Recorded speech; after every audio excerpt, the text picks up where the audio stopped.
une conversation qui a commencé il y a de cela un mois avec différents activistes de paix de partout dans le monde. Mon nom, c'est Christian Chito Chirigiri. Je suis de la République démocratique du Congo et actuellement, je travaille comme conseiller de programme pour une organisation danoise qui s'appelle Conducive Space for Peace, une organisation qui cherche en fait de transformer le système de résolution des conflits au niveau mondial pour créer de l'espace aux acteurs locaux de pouvoir intervenir, de pouvoir partager leurs expériences.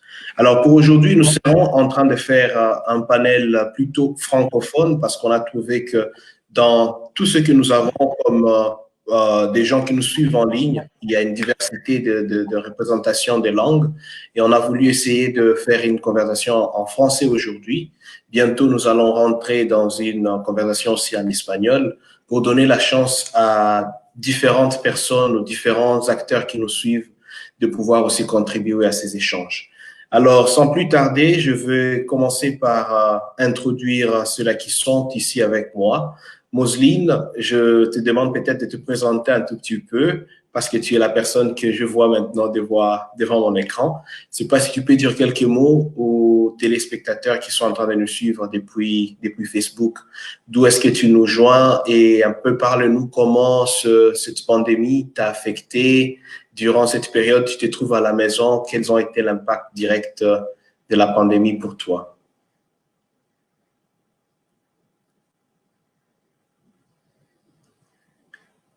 On a du mal à t'écouter, Moseline. Je ne sais pas si c'est le son qui ne fonctionne pas de ton côté, mais ici, là, on a un peu du mal à te suivre. J'espère bien que les autres peuvent t'écouter, mais moi, je ne te capte pas bien. Moseline? Oh là là là là là là. Le son ne fonctionne pas pour Moseline. Et voilà, nous allons continuer alors la conversation, comme je le disais. J'attends que nos amis... Voilà, Moseline, tu viens de sortir. Est-ce que tu nous captes? Nous te captons bien, malheureusement, mais on ne te capte pas toi. Je ne sais pas si tu peux voir le son. Tu peux ajouter un peu le son de ton appareil, de ton... Là, malheureusement, pas encore. On ne t'a pas encore eu. Ah, ah. C'est dommage. Vraiment dommage. Mais essayons de voir si tu peux. Attends, je vois s'il y a un problème de son, mais de mon avis, tout va marcher. Tout marche bien de ce côté. Alors, on va remettre David, peut-être. David Koulibaly, que tu as... Voilà, j'ai été un peu déconnecté. J'étais là, j'essayais de parler, mais j'ai été un peu déconnecté. Désolé, c'est des problèmes Non, techniques. sans problème. Non, ne te gêne pas. C'est tout à fait normal. Ce sont de petits problèmes techniques qui arrivent. Alors, on voulait justement passer à une petite introduction. David, si tu peux nous parler de qui tu es, comment tu te retrouves maintenant, où tu te retrouves maintenant et comment la pandémie t'a affecté toi directement. Et dans l'entretemps, on est en train de voir le problème des soins avec notre ami Moseline de Haïti. Ok, d'abord, bonjour, chers auditeurs, bonjour tous les faiseurs de paix, bonjour à tous les activistes à travers le monde. Et merci une fois encore à mon très cher frère Christian et collègue de m'avoir renouvelé encore sa confiance, de m'avoir invité sur cette plateforme. Je suis vraiment très honoré. Je m'aurais déjà dit que je sais que c'est une période très difficile et j'espère que vous allez bien d'où vous vous trouvez. Euh, le monde entier est en ébullition. C'est partout, c'est pas simplement aux États-Unis. Bien vrai que ma ville de New York, nous, on a été frappé de plein fouet. Voilà. Donc, mais pour avancer d'abord, avant même de me présenter, je ne saurais le faire sans prendre ne serait-ce que 30 à une minute pour marquer un silence pour tous nos disparus à travers le monde. Voilà.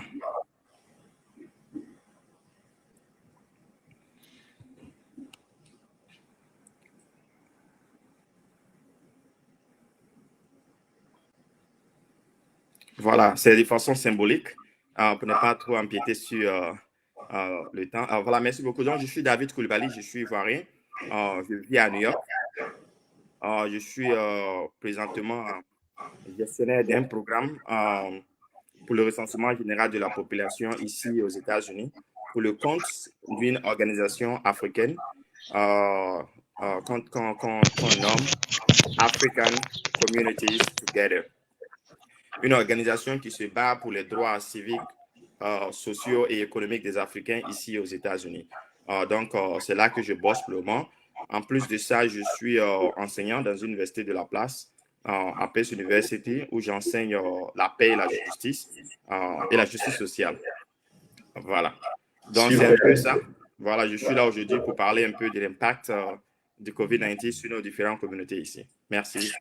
Merci beaucoup encore une fois, David, pour cette présentation et aussi pour ce geste symbolique pour exactement marquer combien cette pandémie a affecté et continue à affecter beaucoup de nos vies. Et je te remercie d'avoir vraiment symboliquement représenté toutes les vies qui nous ont quittés durant cette pandémie. Voilà, nous avons aussi la compagnie de notre frère haïtien Moseline. Moseline, j'espère que tu nous captes. Si tu peux te présenter aussi à notre public qui est en train de te suivre maintenant. Et pour l'instant, est-ce que ça va?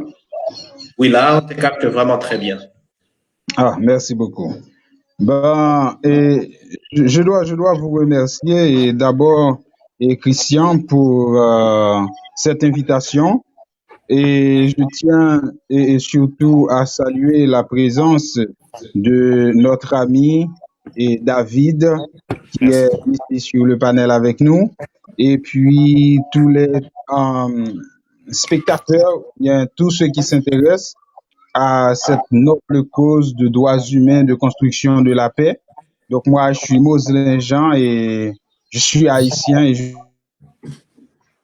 en Haïti. Et pour l'instant, je dirige une organisation dénommée Farewell Builders. Et cette organisation a surtout pour mission de trouver des solutions efficaces afin d'éradiquer toute forme de discrimination, d'analphabétisme et de pauvreté et en Haïti, en travaillant surtout avec les jeunes de milieux défavorisés et à la campagne ou bien dans les ghettos.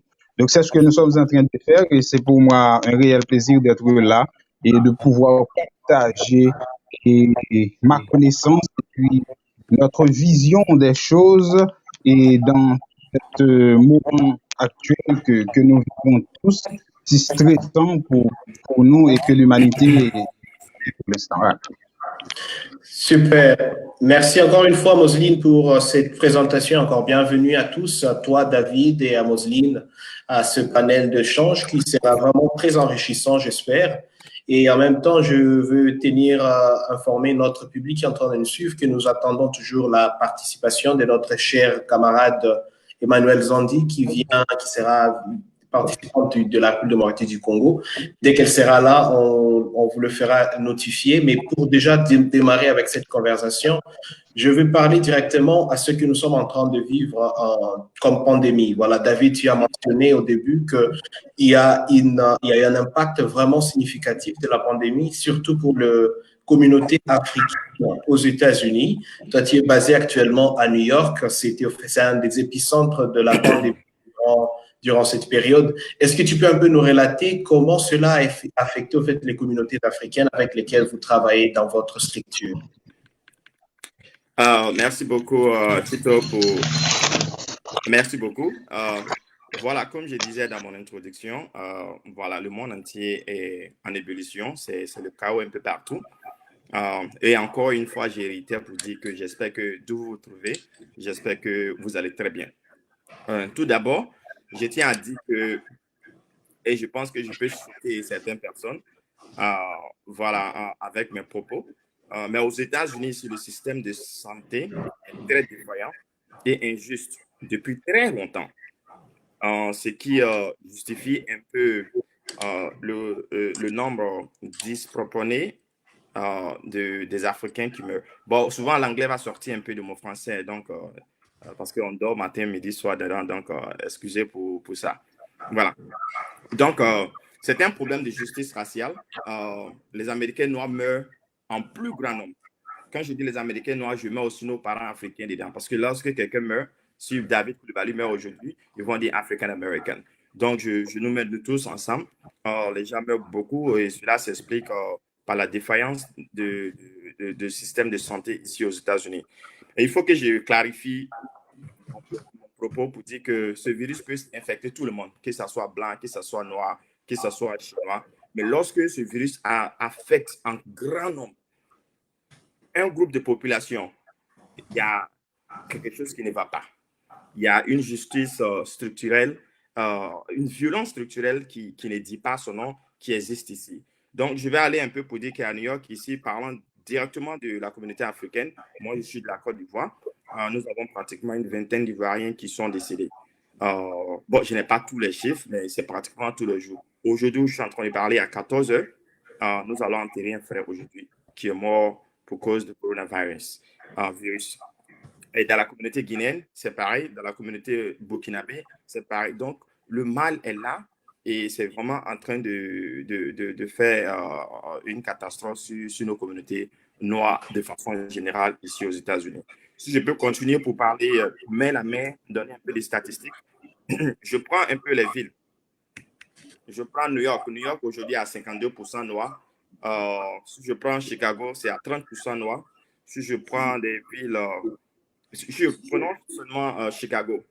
Une ville comme Chicago, il y a 30% de Noirs. 70% des personnes infectées par le virus sont des Noirs. Comment peut-on justifier cela? C'est ça le gros problème. Ce qui se passe, je vais d'abord parler de ce qui se passe avant de rentrer dans l'impact, au fait. Bon, de façon ramassée aussi. Donc, nous avons deux types de travailleurs aujourd'hui. On a ce qu'on appelle aujourd'hui les travailleurs essentiels et il y a les travailleurs non essentiels. C'est-à-dire, moi, par exemple, je ne suis pas essentiel, je reste et je bosse à la maison. Mais la plupart de ces personnes qui nourrissent les États-Unis en ces temps difficiles sont des Noirs. C'est nous qui sont des chauffeurs de train, c'est nous qui sommes dans les supermarchés et c'est nous qui sommes, comment on appelle ça, dans les hôpitaux en tant que des infirmiers, en tant que des balayeurs, en tant que des nettoyeurs. Donc, nous sommes physiquement exposés à la pandémie. Contrairement à d'autres personnes, si je prends, il y a pratiquement 30 à 35% des Blancs qui ont cette capacité de rester travailler à la maison contre 20% des Noirs. Donc, la plupart des Noirs sont obligés, malgré qu'on dit de rester à la maison, nous sommes les travailleurs essentiels. Voilà l'une des raisons directes de ce qui se passe, c'est ce qui amène beaucoup de morts dans nos communautés. Mais parlons, disons du côté structurel de la justice sociale. Les États-Unis, l'assurance n'est pas aussi facile à avoir et les communautés noires n'ont pas les moyens de se faire assurer. Donc, comme vous le savez si bien, on nous parle du virus qui s'attaque à des personnes qui ont des maladies préexistantes, des conditions qui sont déjà là, qui sont malades avant. Mais pourquoi quelqu'un va être malade avant s'il a les moyens d'aller se faire soigner? Les gens tombent malades, ils ne peuvent pas aller à l'hôpital parce qu'ils n'ont pas l'assurance. Je te donne simplement un exemple qui va peut-être sans doute choquer. J'ai un ami cuisinier qui s'est coupé le doigt. Il est allé aux urgences, ils l'ont traité. Et lorsqu'ils l'ont traité, lui, on va une facture de $1 500. Pour juste une petite blessure, $1 500. Donc, ce sont des petites choses comme ça qui découragent les communautés noires d'aller à l'hôpital. Donc, les gens sont malades. De façon générale, les gens sont malades. Ils restent à la maison. Ils ne font même pas des bilans de santé. Moi-même, je ne sais pas quand... Bon, j'ai une bonne assurance, mais quand est-ce que je suis allé à l'hôpital pour faire mon bilan de santé? On ne le fait pas. Contrairement à d'autres communautés qui sont toujours, quand ils ont un petit truc, parce qu'ils ont des bonnes assurances, ils vont à l'hôpital. Donc, voilà un peu ce qui explique et qui fait que lorsque les Noirs sont là, d'abord, ils sont déjà malades, ils sont obligés d'aller travailler. Donc, c'est en train de décimer nos populations. Voilà. Alors que si on donnait l'assurance à tout le monde allait partir très content, se faire soigner et tout, mais les populations noires n'ont pas cette capacité-là à se faire soigner. Et le mal est dans les communautés noires, où c'est là que les gens sont en train de mourir. Que ce soit en Louisiana, que ce soit à la Nouvelle-Orléans, c'est pratiquement des Noirs qui sont là-bas et qui meurent en pagaille. Et ce n'est pas normal. Voilà pourquoi j'ai dit que c'est une question de justice sociale et même économique. Voilà. Il y a vraiment beaucoup d'éléments que tu viens de relever, David, dans cette intervention, notamment que la communauté africaine avec laquelle vous travaillez est totalement affectée durant cette période. Nous revenons encore une fois pour envoyer un message de solidarité à tous ceux et celles qui sont déjà affectés dans cette communauté africaine dans laquelle vous faites partie. Il y a aussi Merci. le problème de justice raciale dont vous êtes en train de parler, c'est que parce que les communautés africaines, les personnes d'origine africaine, accès à des structures de santé, n'ont pas accès à l'assurance, c'est vraiment difficile pour eux de pouvoir, n'est-ce pas, être à mesure de répondre à leurs besoins de santé quand une pandémie de cette envergure tient place. Alors, pour ne pas trop traîner, je vais donner aussi la parole à Moseline, qui est en Haïti, de pouvoir un peu nous dire quel a été l'impact de cette pandémie en Haïti. Nous savons que Haïti a été aussi un pays qui a été affecté dans les années 2010 avec un grand tremblement de terre, c'est que vraiment les structures de base du pays sont encore fragiles pour répondre à la pandémie, mais je vais d'abord laisser à Moseline de nous dire un peu c'est comment les choses se passent en Haïti. Bon, et de toute façon, moi, je dois dire que Haïti, sur le plan structurel, c'est un pays vulnérable. Et comme vous venez de le mentionner, et tout d'abord, la catastrophe, je dirais, le tremblement de terre de 2010 a fait plus de 300 000 morts. Et puis, et, Haïti, à chaque année, connaît des périodes cycloniques ou bien des cyclones dévastatrices. Et pour l'instant, depuis le 19 mars 2020, 2 cas de coronavirus ont été révélés sur le sol haïtien.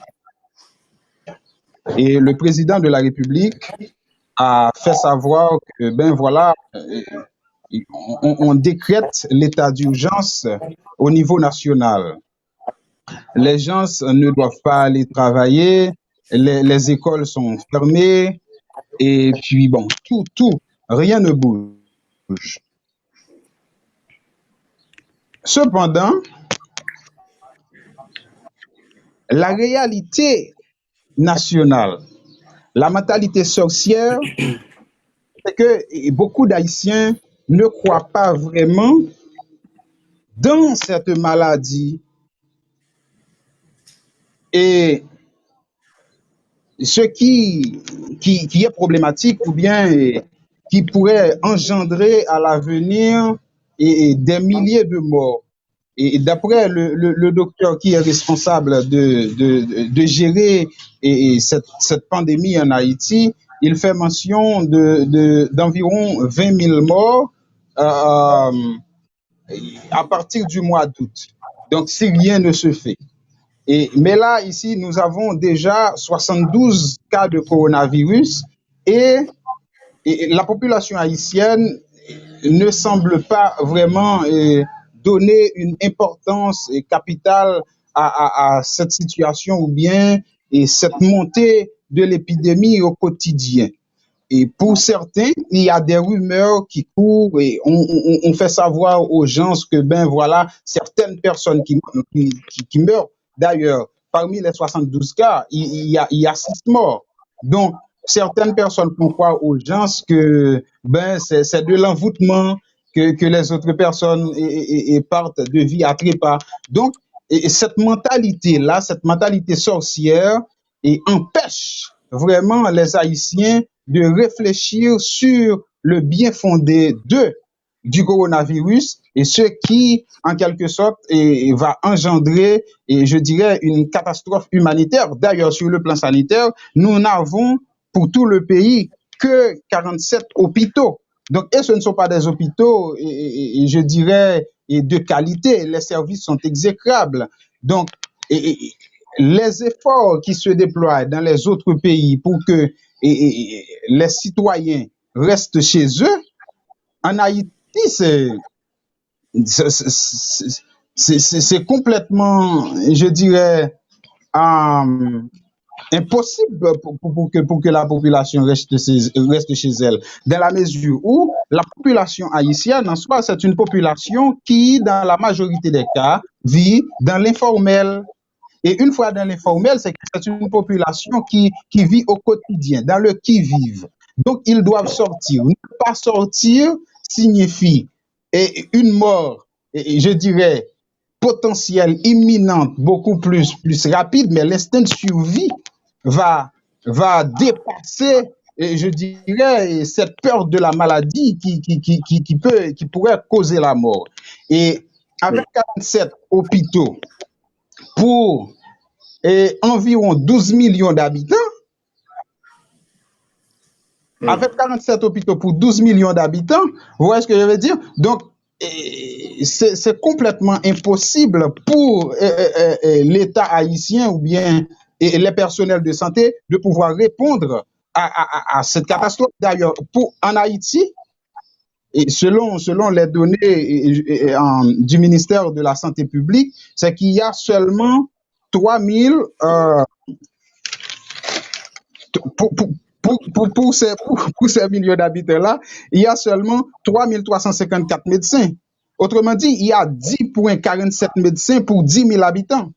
Donc maintenant, lorsque cette épidémie commence à faire ravage dans le pays, et surtout les hôpitaux que l'on désigne comme des hôpitaux de qualité et qui reçoivent beaucoup d'aide, hier moi-même, j'ai lu un article sur un journal haïtien où il est dit que l'hôpital Bernard-Meuse, c'est un hôpital qu'on parle beaucoup et de lui en Haïti, bon, de sa capacité à gérer les crises ou bien à répondre aux standards internationaux, quelque chose de cette manière. Donc cet hôpital-là a seulement 6 salles ou bien 6 lits de soins intensifs. Donc dans une telle situation, et la population haïtienne en elle-même est une population, je dirais, très, très vulnérable d'ailleurs. Et selon le médecin en chef, il est dit clairement que la population haïtienne, parce que tout simplement elle importe beaucoup plus qu'elle exporte, beaucoup de personnes souffrent d'hypertension artérielle. Or, cette maladie-là, puisque on en a déjà fait la mention, aux États-Unis, par exemple, c'est parce que tout simplement les Noirs, ils mangent n'importe quoi. Bon, ils n'ont pas vraiment beaucoup d'argent pour faire un régime, et je dirais beaucoup plus salutaire. Donc, les Haïtiens qui sont hypertendus, donc, une fois attrapés la maladie, forcément, ils vont décéder. D'ailleurs, il n'a même pas d'infrastructure ou bien de décision prise par l'État haïtien pour endiguer, et je dirais, la pandémie ou bien la propagation de la pandémie en Haïti. Donc, c'est ce qui est en train de se passer et c'est ce qui nous met dans cette situation de torpeur, dans ce stress-là au quotidien. Ouais. Et voilà, au fait, Moseline, il y a beaucoup d'éléments que vous venez de relever qui vraiment sont de grand intérêt pour cette conversation, notamment d'une part, une mentalité un peu indifférente de nos communautés en rapport avec une pandémie tellement dévastatrice. Oui. Vous parlez de l'inefficacité de nos structures de santé qui n'est pas capable de répondre à une pandémie de grande envergure, mais vous faites vraiment allusion au fait que si cette pandémie continue effectivement à faire ravage, nous aurons un impact plutôt catastrophique dans quelques mois qui viennent. Maintenant, là, je vois que nous sommes aussi déjà en présence de notre chère amie Emmanuela. Emmanuela nous joint depuis la République démocratique du Congo. Je veux lui donner aussi un moment justement pour se présenter à notre audience, spectateurs, et aussi à nous dire quelle est la situation en République démocratique du Congo en rapport avec cette pandémie un peu plus brièvement avant que nous descendions dans le vif de la conversation.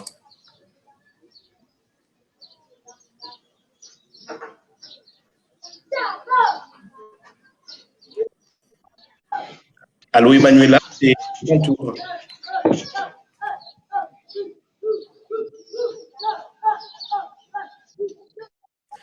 Malheureusement, on a en fait une difficulté de te suivre. Je ne sais pas si tu nous captes, Emmanuela.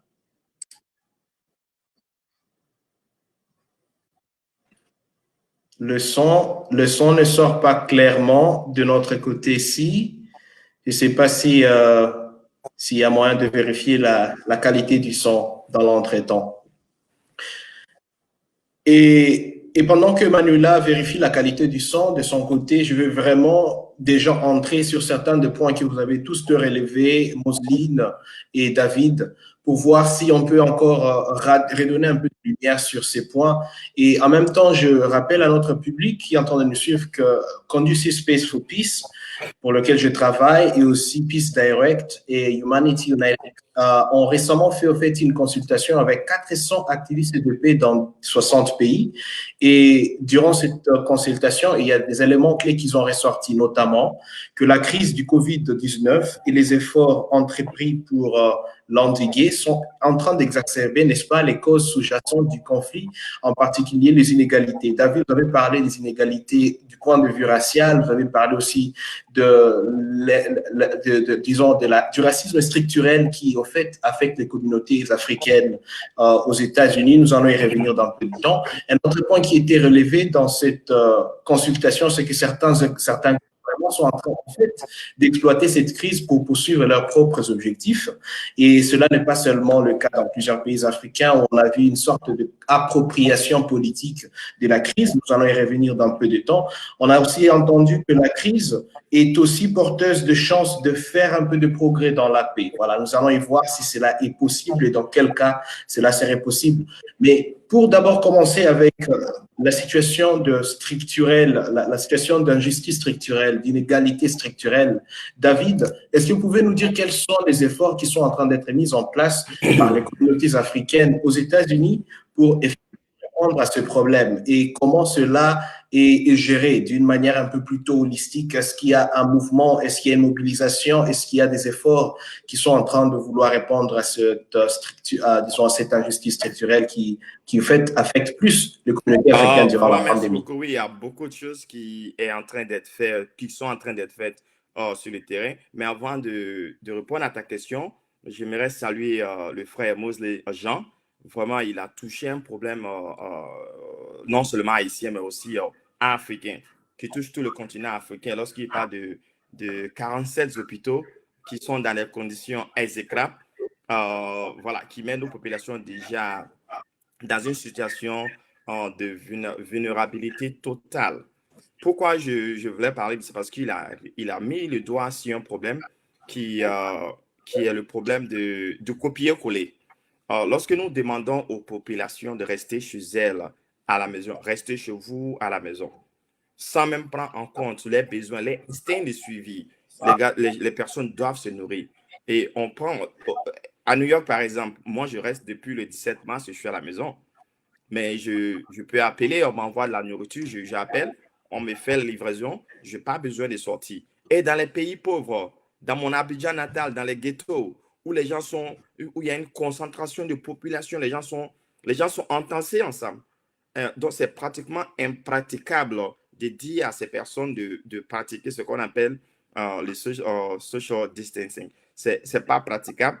Donc, déjà, je passe par là pour dire que nos politiques doivent vraiment penser de façon innovative pour mettre une autre.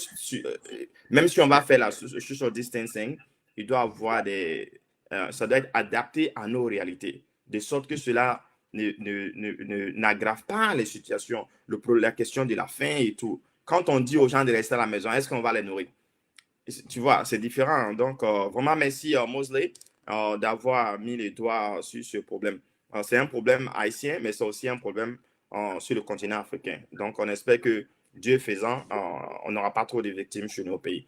Revenons aussi maintenant à la question de justice sociale et qu'est-ce que nous faisons ici pour résoudre le problème structurel qui est l'une des causes des morts des Africains aux États-Unis.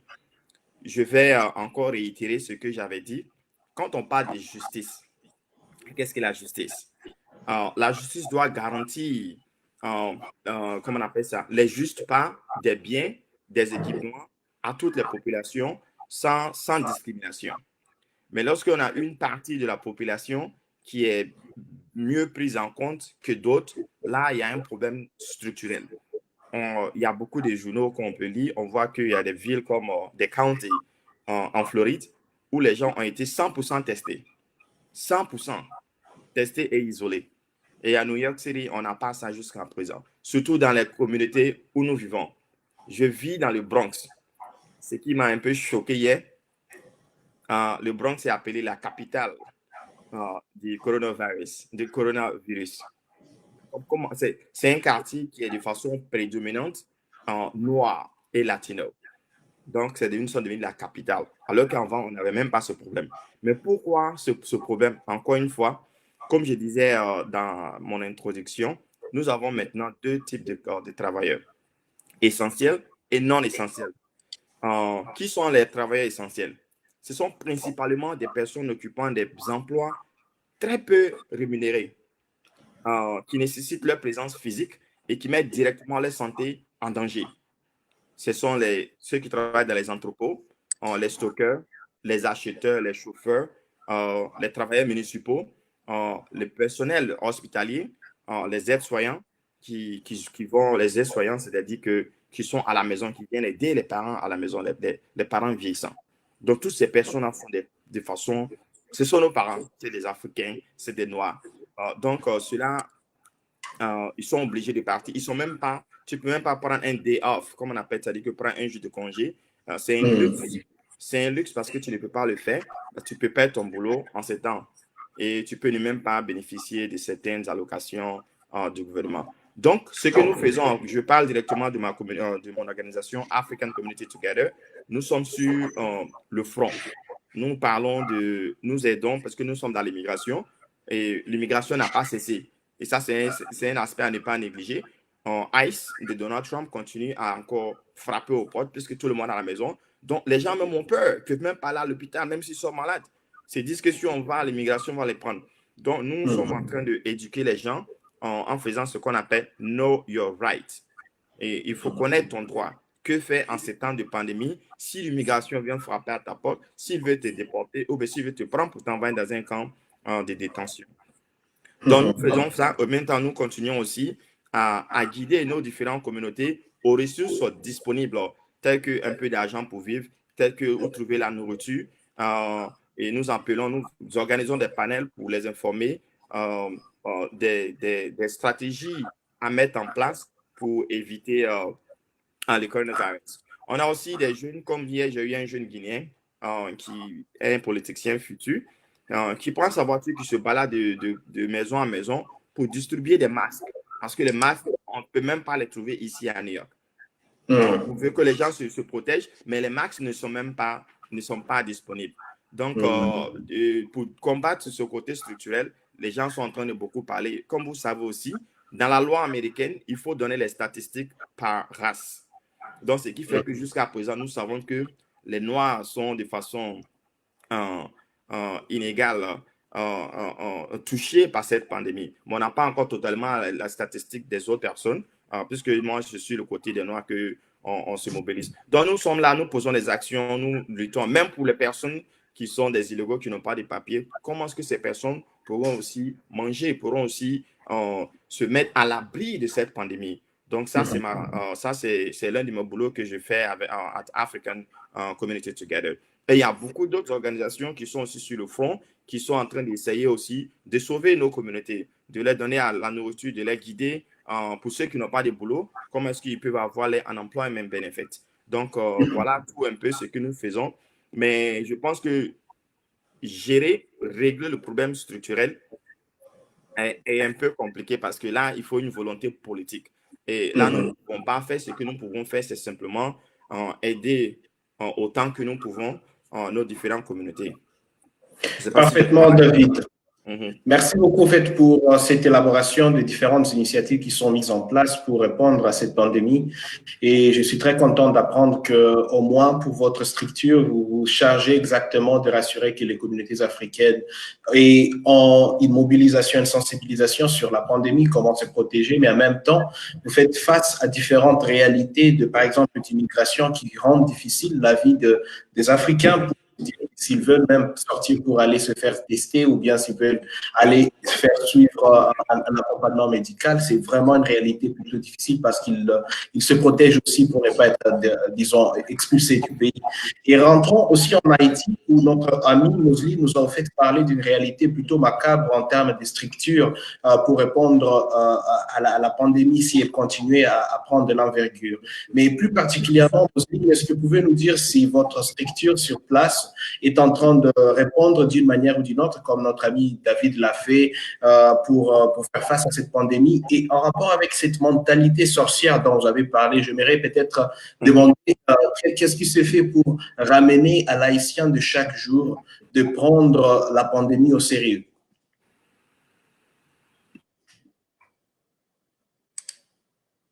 Et il faut dire que le problème d'Haïti gît dans le fait qu'il y a un dialogue de sourds entre la population et les élites. Et là, je parle de l'élite politique, élite économique et élite intellectuelle. Et ce dialogue de sourds, dans le contexte de la pandémie, révèle toute la crise dans laquelle plonge la société haïtienne. Parce que le peuple, les personnes que le peuple devrait écouter, il ne les écoute pas. Le président de la République, quand il parle, il s'adresse à la nation, il dit quelque chose, et dans quelques minutes, lorsque le Premier ministre vient, le Premier ministre le contredit. Autrement dit, il y a une sorte d'embrouille dans les discours qui fait que la population en soi se trouve délaissée à elle-même. Maintenant, revenons à Farewell Builders. Ce que nous faisons, c'est surtout des sensibilisations. C'est ça l'idée, c'est dire au peuple que, ben voilà, dans les communautés là où nous sommes, bien sûr, donc c'est dire aux gens que la maladie, c'est pas un tabou. Et de faire en sorte que dans notre manière, que les fake news ou bien les fausses informations qui circulent à travers les médias sociaux, il y a des vieux ou bien des personnes qui ne sont pas vraiment avisées sur la véracité ou bien la fausseté d'une information. Lorsque ça arrive, nous essayons de contourner ça pour faire savoir aux gens qu'effectivement, il y a du coronavirus et qu'ils doivent normalement prendre des précautions. Et c'est ça que nous pouvons faire parce que jusqu'à maintenant, nous n'avons vraiment aucun moyen de le faire. Cependant, la méthode de Farewell Builders, et c'est plutôt une méthode, je dirais, et consistant à entreprendre une sensibilisation pratique. Par sensibilisation pratique, qu'est-ce que nous entendons? C'est que nous ne sommes pas tout simplement sur le terrain pour demander aux gens de rester chez eux pendant qu'ils vont mourir de faim. Nous ne pouvons. Donc c'est quand même, je dirais, absurde, quoi. Toute l'équipe, nous croyons que c'est absurde. Voilà. Donc, une sensibilisation pratique, on dit aux gens, ben voilà ce qu'il faut faire, mais en soi, on est en train de rechercher quelques support afin de pourvoir et des kits alimentaires et surtout hygiéniques pour faire en sorte que la population puisse au moins trouver quelque chose pour subvenir à ses besoins. Et surtout, ça, on tient compte surtout du nombre d'enfants et par famille. Et bon, on a déjà entrepris quelques recensions et on évalue quelques zones les plus vulnérables et avec qui nous travaillons. Mais enfin, jusqu'à maintenant, c'est surtout cette phase-là de sensibilisation, de comment se protéger, et ne pas participer dans les activités de groupe, les manifestations, quelque chose de cette manière. Donc, c'est cela même qui peut nous protéger. Et c'est bien malheureux que jusqu'à maintenant, et parfois, il y a des groupes qui manifestent en Haïti. Donc, et l'ignorance de certaines personnes, et je me rappelle ça, qui allait prendre une personne infectée dans un hôpital et la personne était dans leur quartier. Ils prennent la personne et puis ils vont quelque autre part pour demander aux responsables politiques d'évacuer cette personne. Et ils n'ont pas de masque, tout simplement, ils le font. Donc, c'est comme si vous avez ici affaire à une population qui, qui ignore tout, même de ce qu'on pourrait appeler la contagiosité de la maladie. Donc c'est là que je vous dis qu'il y a une crise de communication parce que le peuple, dans ses actions délétères, ses actions inertiales, et ben ça quand même aura des impacts significatifs. Mais nous, au niveau de Feral Builders, nous essayons de contourner ça et de réduire la courbe de propagation du virus dans la mesure du possible. Très chaleureusement, merci à toi, Moseline, pour cette intervention et pour montrer que c'est une lutte qui est pas facile. C'est comme on dirait courir derrière, monter la montagne, mais sans savoir que tous les efforts qu'on est en train de faire, c'est comme toujours en train d'essayer de combattre une mentalité plutôt forte qu'on met de l'effort. Et je pense que c'est un élément très crucial à faire élever. Il y a aussi David qui a mentionné du côté américain qui a aussi un grand problème de volonté politique. Nous savons bien que c'est une période cruciale aussi qui prépare aux élections présidentielles qui arriveront bientôt. Alors, pour le moment, je pense que nous allons voir d'abord aussi avec notre ami Emanuela, si cette fois-ci la connexion l'a permise de bien se connecter. Alors, Emanuela, justement, nous sommes en train de nous réaliser au fait un inventaire de tout ce qui se passe dans nos pays en termes de gestion de la crise. Mais bien sûr, tu veux commencer d'abord par te présenter à notre audience et nous dire comment tu as répondu à cet impact de la pandémie personnellement. Alors, bonjour, est-ce que vous... Hey, ça passe bien. Là, on te capte vraiment, finalement. Finalement. Ouais.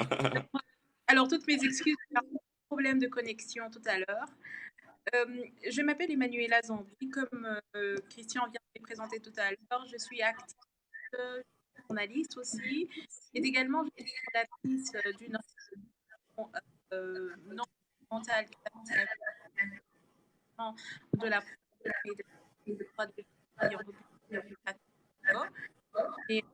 et en tout cas comment de la paix des instances. Je suis ambassadrice des Nations Unies et également vous parlez de comment est-ce qu'on vit le Covid-19 en République démocratique du Congo. Alors, est-ce que c'est bon pour les présentations?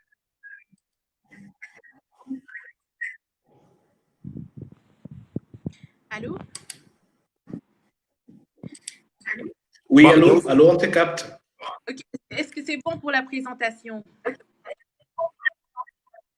Ouais, c'est très bon pour la présentation. Merci beaucoup, Andy. Au fait, pour ce qui nous concerne maintenant, nous sommes en train d'évaluer quelles sont les mesures mises sur place pour répondre à l'impact de la pandémie. Je ne sais pas si tu peux nous relayer un peu au niveau de Kinshasa, où vous êtes basé actuellement, quelles sont les mesures prises par le gouvernement pour répondre à la pandémie et plus particulièrement pour ce qui te concerne dans le travail d'activisme, particulièrement des droits de la femme, des droits des enfants qui sont maintenant confinés, quels sont les impacts directs que les femmes et les enfants subissent durant cette pandémie? Ok, merci beaucoup pour la question. Il faut dire qu'à Kinshasa, on a un quand même élevé de contamination au COVID-19.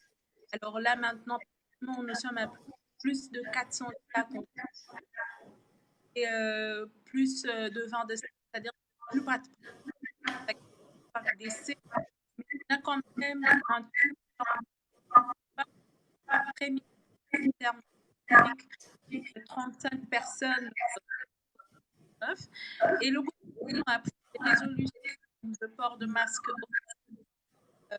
pour toutes les personnes publiques, mais également avait décidé 14 jours également de couper une commune qui est plus épidémique donc à Kinshasa, une commune où il y a toutes les activités de l'administration, le ministère et tout ça, le avait commencé. Alors, pour parler des efforts qui sont en train de Kinshasa, on a beaucoup d'efforts, notamment patriotes qui étaient à l'extérieur. Ça, c'est un grand effort qu'on est en train de fournir. Mais je crois que de femmes, des enfants, il y a je veux dire une récurrence de violence, toute violence basée sur les enfants, de femmes et des filles. Et comme je l'ai dit souvent, pourquoi les femmes sont les cette épidémie que nous sommes en train de vivre maintenant à ça. C'est-à-dire que plus les jeunes filles sont beaucoup plus sous les mineurs, les enfants exposés à violences sexuelles, augmentent 3 fois plus, ou alors les femmes sont exposées à des violences conjugales, notamment on voit un peu partout. Mais cette recrudescence des violences rapidement, pas du tout total, d'ailleurs, fait que certaines activités sont au ralenti, qui fait à certaines personnes dans leur vie se trouvent tout le temps à la maison. Et ce qui crée en fait de violence publique, surtout contre les enfants. Merci beaucoup, Zandi, pour relater au fait cette réalité de l'impact Covid, particulièrement pour les femmes qui subissent maintenant beaucoup de problèmes de violences domestiques, de violences conjugales. Il y a aussi une réalité pour les jeunes mineurs. On a remarqué plusieurs cas de viol qui ont été recensés durant cette période d'harcèlement. Et je pense que c'est une réalité qui doit aussi être mise en lumière quand on parle de l'impact de l'épidémie et quand on parle aussi des interventions qu'on devrait mettre sur place pour, de manière plutôt différentielle, de porter un appui à différentes populations qui sont affectées par la pandémie. Alors, nous sommes en train de tirer petit à petit vers la fin de notre session de cet après-midi, mais pour nous ramener encore une fois vers la fin de la conversation, j'aimerais peut-être demander à nos chers panélistes de pouvoir, en résumé, quand vous pensez à ce qui devrait être fait dans le pays et quand vous évaluez les mesures qui sont déjà sur place, qu'est-ce que vous pensez qu'il doit être fait pour redonner un peu plus aux efforts disons, de protection, de prévention et de réponse à la pandémie? Ça, c'est d'une part. Et d'autre part, j'aimerais savoir si vous avez un message plus particulier, parce que vous êtes activiste de paix, est-ce que vous avez un message plus particulier à ceux et celles qui sont directement affectés par une forme de violence liée à cette pandémie? On avait déjà vu plusieurs cas. Vous avez parlé de violence conjugale, vous avez parlé de violence à la maison, mais il y a aussi d'autres cas où les personnes sont ciblées, où les communautés sont ciblées, où il y a disons, une intoxication politique qui fait à ce que certaines personnes se mettent en conflit entre elles. Alors, je vais commencer alors avec David pour nous aider un peu à répondre à ces deux questions. Qu'est-ce qui manque, qui peut être fait? Quel message pour les activistes qui sont dans, disons, qui gèrent les questions reliées aux violences de la pandémie?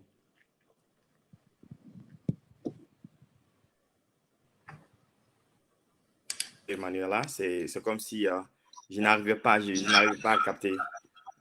Vraiment, je suis pas trop content, mais bon, parce que ce qu'elle disait, c'est essentiel. C'est pas bien grave, c'est Ouais. aussi ça la technologie. Sans doute vous avez compris, mais moi, je n'ai pas beaucoup saisi. Mais merci de vous joindre à nous. Christian, il y a plusieurs choses qui sont en train d'être faites sur le terrain.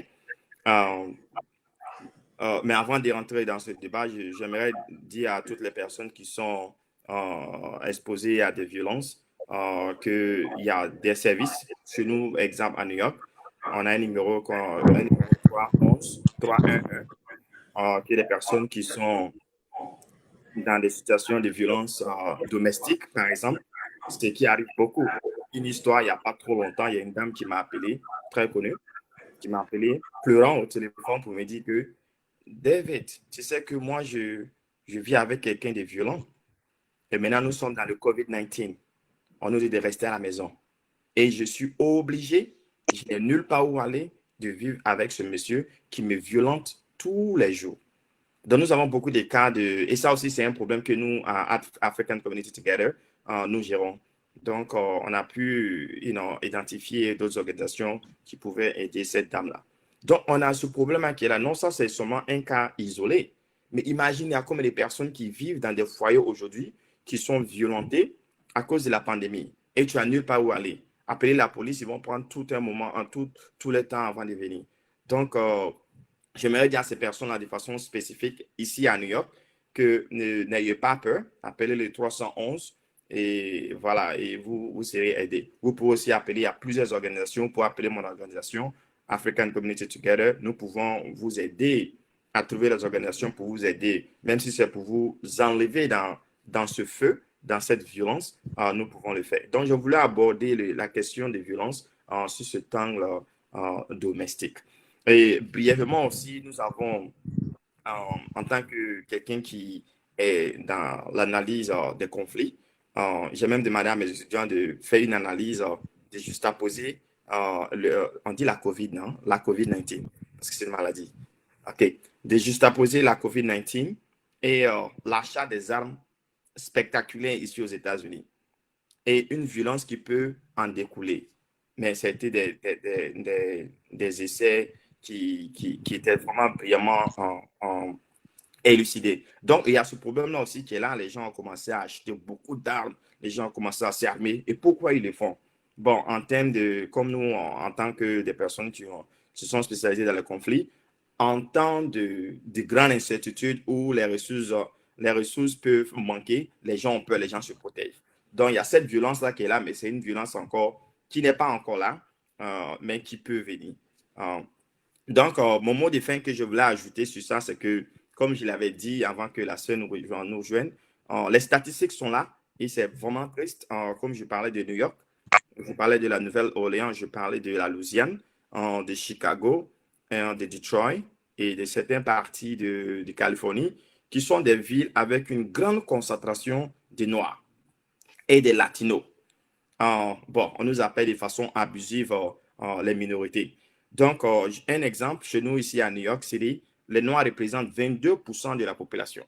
Les Noirs, 22% de la population à New York. Mais ce qui est choquant, 28% des décès dus au coronavirus sont des Noirs. C'est-à-dire qu'on représente 22% de la population, mais 28% des cas de décès sont des Noirs. Une autre statistique, les Latinos représentent 29% de la population de New York, mais ils représentent 34% des décès. Disons, la moitié, c'est-à-dire que les Noirs et les Latinos représentent la moitié de la population à New York, 51-52%. Mais c'est ceux-là qui sont touchés. Et pourquoi ces personnes-là sont touchées? Parce qu'il y a l'injustice structurelle qui est là. C'est des personnes de façon... bon, on dit que les Noirs et les Hispaniques ont des risques, risk factors, risques de, comment on appelle ça, en bon français. C'est-à-dire que des personnes ont des maladies sous-jacentes qui les exposent plus au COVID-19. Oui, c'est vrai, ces personnes-là ont ces conditions-là.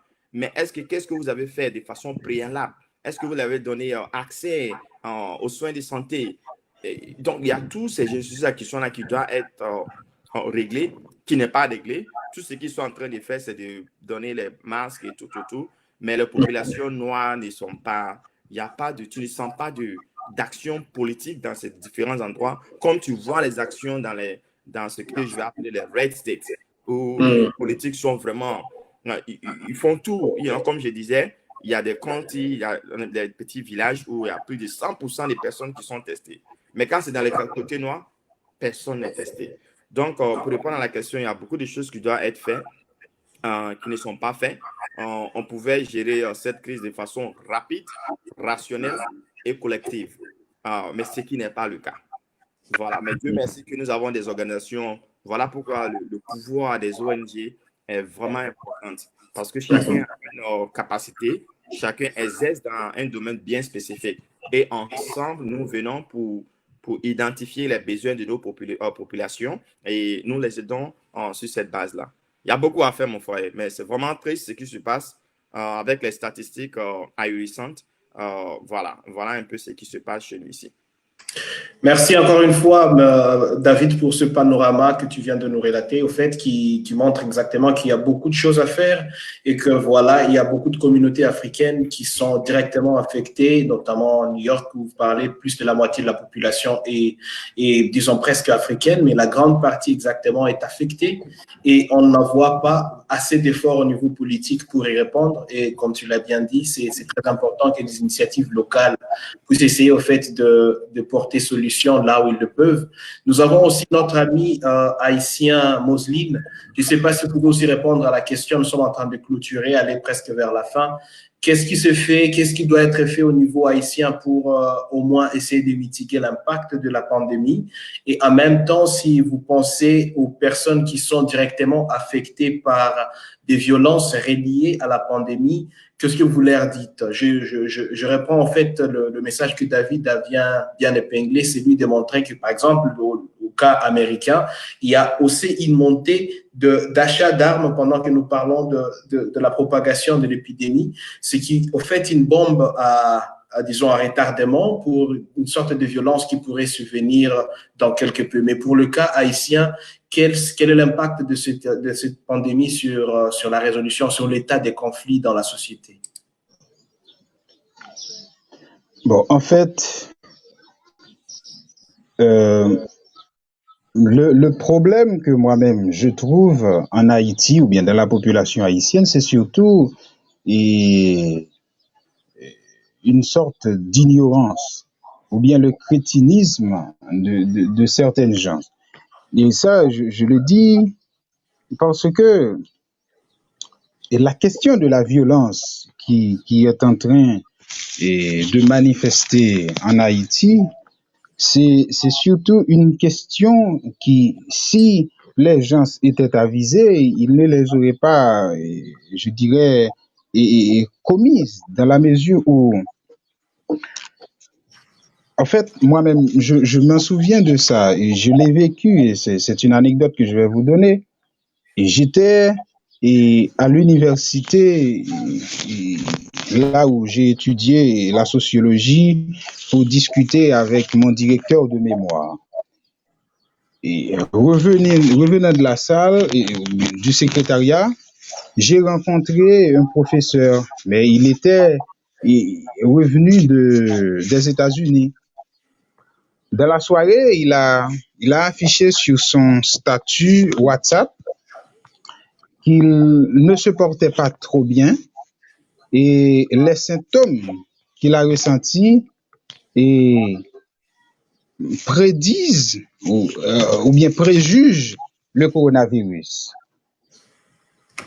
Bon, le ministère de la Santé publique a envoyé une délégation pour dépister le professeur et puis il y a des personnes dans le quartier même du professeur qui sortent avec des machettes, des bâtons afin ou bien d'assassiner le professeur et sa femme, ou bien on ne sait pas vraiment. Il jure devant la maison du professeur, ben il doit sortir. Et une ambulance est venue chercher le professeur pour l'amener dans un autre hôpital.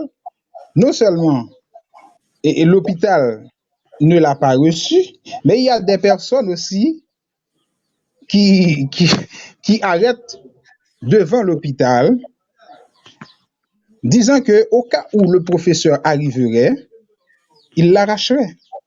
Donc, autrement dit, il y a cette injustice sociale de dire que une épidémie ou bien une pandémie, une maladie, une fois contractée, et puisque ce n'est pas moi, c'est l'autre.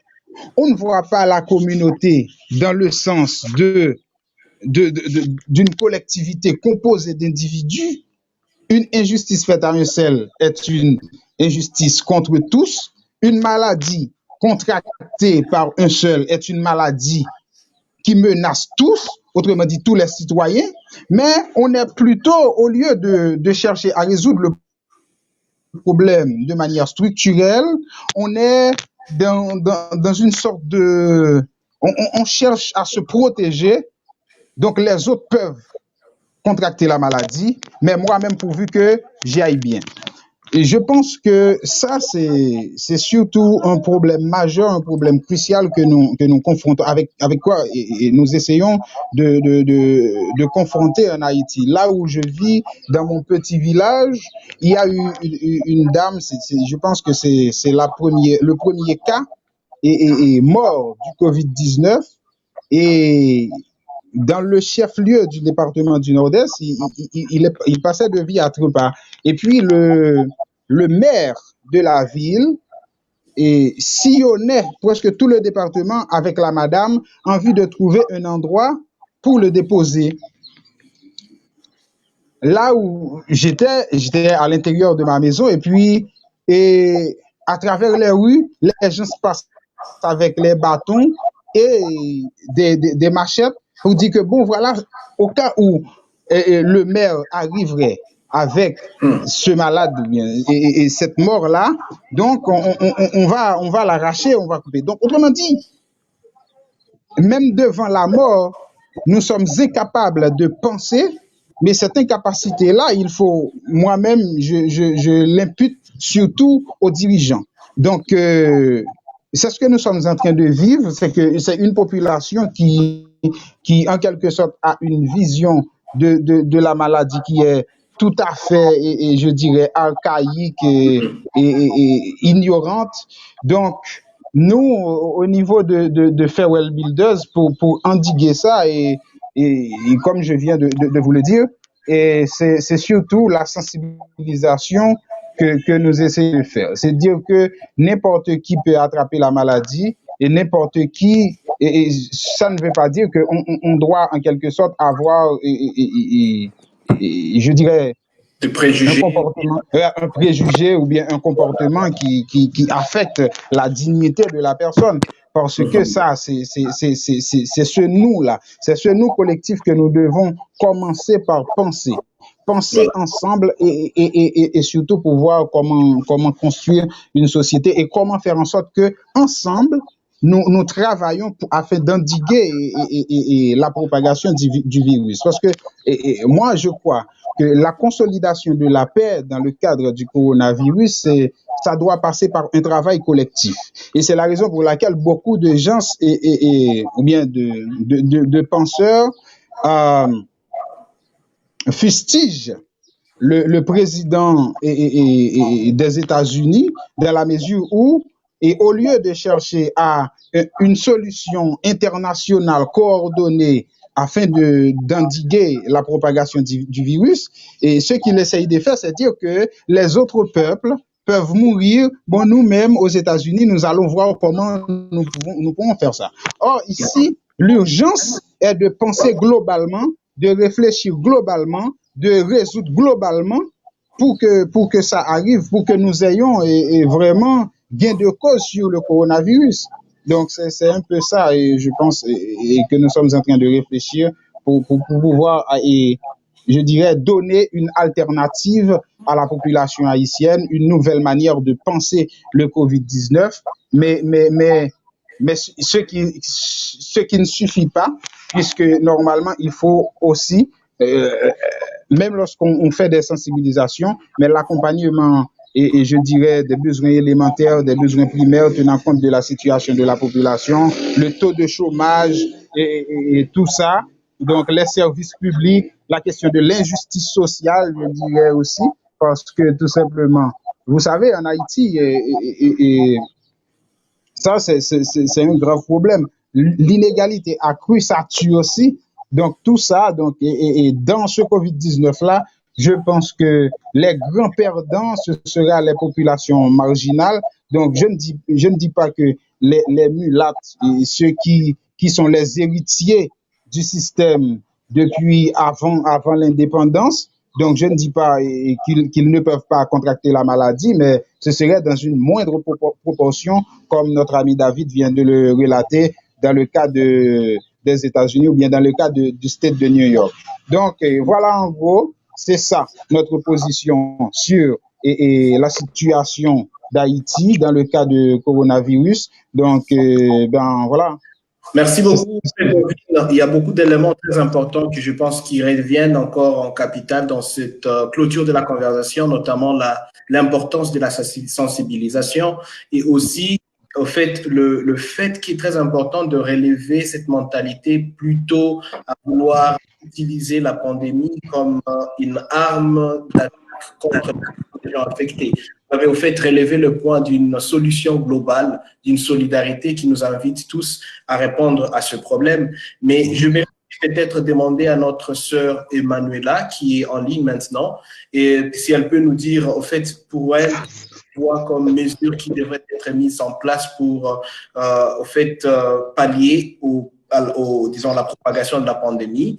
Et si elle est en ligne, Emanuela, vous êtes là? Je pense que Manuela a encore eu un petit problème de connexion Internet.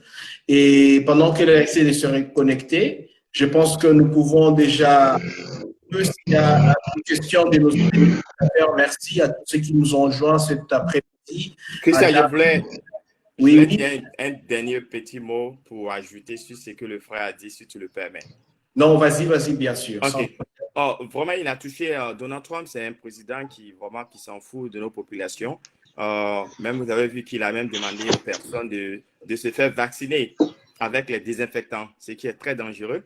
Et lorsqu'il a été pris la main dans le sac, il a dit que non, qu'il était juste en train de plaisanter. Donc, pour dire que c'est vraiment un grand échec de leadership qui nous a mis dans ce problème-là. Aussi, je ne pouvais pas quitter ce panel sans parler de ce qui se passe en Chine, de même que nos populations noires sont agressées par les Chinois. Les Chinois accusent les Noirs d'être à l'origine même de ce virus, ce qui est effarant, ce qui n'a pas de sens. Ils sont jetés dehors, ils sont frappés, et ils sont même exposés au virus. Ce n'est pas normal. Les Chinois sont versés en Afrique. Nous n'agissons pas de la même manière. Donc, nous lançons déjà un message à nos politiques et aussi aux Chinois de vraiment faire beaucoup attention, de sensibiliser les populations à ne pas s'attaquer à nos populations, aux Africains de façon générale en Chine. Pour terminer, comme j'ai Mais parlé de si ce problème de... le problème vient d'en haut, Effectivement, effectivement. Voilà pourquoi j'ai dit que voilà, il faut dire à nos politiques, seulement en Afrique, mais aussi aux Chinois, parce que c'est le gouvernement qui a fait sortir un communiqué qui a été mal interprété par les Chinois, ou bon, peut-être qui a été bien interprété. Voilà, comme j'ai dit aussi que le COVID-19, pour moi, est une question de justice sociale et même économique, ma proposition, pratiquement comme le frère Mosley l'a dit, il a dit qu'il faut penser globalement, agir globalement. Moi, je vais dire il faut penser localement parce que les réalités sont un peu différentes. Il faut penser localement. Quels sont les exemples si on prend le côté de New York? Il faut penser localement pour voir quels sont les problèmes à New York et agir maintenant globalement selon les leçons que nous aurons apprises de New York et nous pouvons maintenant partager ces expériences-là de façon globale. Donc, j'encourage cette manière globale, c'est forcément, mais pensons aussi localement comme en Afrique, on ne peut pas aller faire un copier-coller pour dire à nos populations, parce que c'est une pensée globale. Disons à tout le monde de faire social distancing. Ça, c'est une pensée globaliste qui est très dangereuse parce que ça ne prend pas en réalité les réalités locales. Donc, pour terminer mon propos, pour fournir une protection et un soutien significatif à tous les membres des différentes communautés, une réponse pour réduire, pour endiguer le COVID-19, pour s'attaquer aux injustices raciales omniprésentes au niveau fédéral, étatique et local. Il va falloir mettre tous ces trucs-là. C'est-à-dire qu'il va falloir fournir tout le nécessaire, le matériel nécessaire à tous les niveaux, que ce soit fédéral, étatique et local. Merci beaucoup. Merci encore une fois à vous deux, Moseline et David. Ça a été vraiment un grand plaisir de vous avoir cet après-midi dans cet échange tellement enrichissant. J'espère que aussi nos téléspectateurs ont eu la chance de pouvoir apprendre de vos expériences, mais surtout ce message que vous avez lancé qui est plutôt globalisant et aussi localisant. Je pense qu'il est très important. Ne perdons pas de vue que c'est chaque contexte a sa réalité, mais que nous sommes en solidarité comme une famille humaine globale à pouvoir faire face à cette pandémie. Voilà, je vous remercie encore une fois. Passez un bon après-midi partout où vous vous retrouvez. On se revoit encore une fois la prochaine fois. Et à très bientôt. Bye bye. bye bye, Christian. Merci, David. Ouais.